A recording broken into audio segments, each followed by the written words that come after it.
Hi everyone! In this video, I want to show you how to decorate a cake with these buttercream cherry blossoms. So to start off, the things you're going to need are pink, white, yellow, and brown buttercream, piping bags, a coupler, you'll need round and petal-shaped piping tips, a flower nail, and also parchment paper cut into squares. So starting off, I have my pink and white icing fit in a bag with this petal tip. You can see the one end's kind of wider and the other end's thinner. I have a coupler on here so I can switch out the piping tip later. And this is kind of like a mix of pink and white icing, so it'll come out variegated. And I also have white and yellow icing in bags with just the littlest bit of the tip cut off. So starting off to pipe the flowers, you're going to want to have the wider end of the tip towards the center. The wide end is going to be the center of your flower. So start squeezing with gentle pressure, moving the tip away from the center and then back in towards the center. And while you move the tip away and back towards the center, you're just going to slowly rotate the flower nail. So you can see the thinner end is what's making the edge of the petals. And you also want to hold the piping tip so that it's kind of vertical, perpendicular to the flower nail. And I do 5 petals on each of these, and you want to make sure that the center of all the petals are touching, otherwise your flower will fall apart. And then for the actual centers, I'm going in with the white icing and just piping kind of little tiny sticks. They're kind of like the stamen of the flower, I guess they're called. They don't have to be perfect. And then once you get all of the white pieces piped, I'm going to go back in with the yellow and just pipe the tiniest little dots on the ends of each of the white bits. And you don't have to do this, you could just do the pink, but I think doing the white and the yellow adds an extra layer of detail that makes them look a lot more realistic.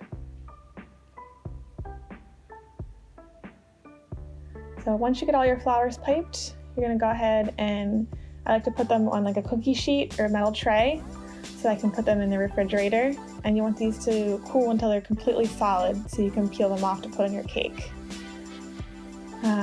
So now I have my cake here, and I actually have brown icing, which I'm going to use to pipe sort of like the tree trunk and the branches.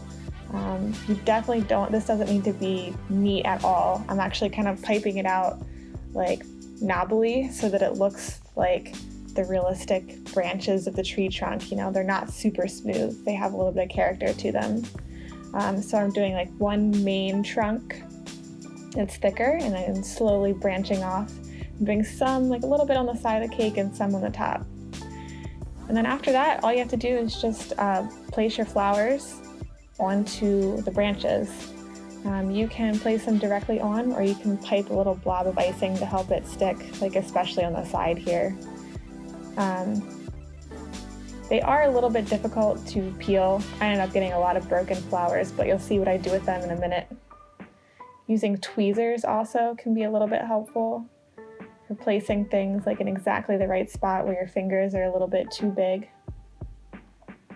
And then I changed to a round tip on my piping bag here so that I could use that for the flowers, but also doing little round dots as kind of like flower buds. And I have like a few broken petals you see there, but I kind of just went back and added in. I think the thing about doing flowers, you actually don't need them to look perfect. You know, in real life, not every flower is perfect. Some get a little bit damaged. They look a little bit lopsided. And just doing kind of clusters of 2 or 3. If you look at a cherry blossom tree in real life, the flowers are kind of like all growing in clusters. Just a little close up here for you.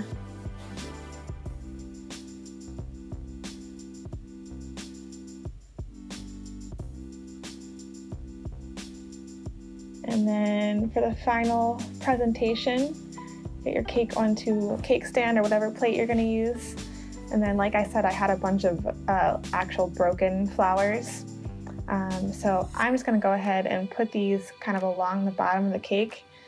It ended up looking pretty nice, I think. It looked kind of how all the flowers start to fall on the ground underneath of the tree. Another option for these flowers, you could definitely pipe these directly onto the cake. The only thing is it's a little bit easier to get that layered placement if you pipe them onto the parchment paper and then let them refrigerate and then put them on when they're cold. You can get a little bit more detailed with the placement that way, but either way would work, and either way it's going to turn out nice, so whatever you think is going to be easiest for you.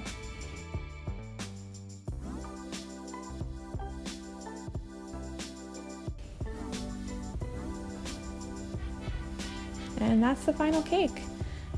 Leave a comment, let me know if you have any questions. I will post links to my Italian meringue buttercream recipe and also instructions for this cake below. Thanks for watching.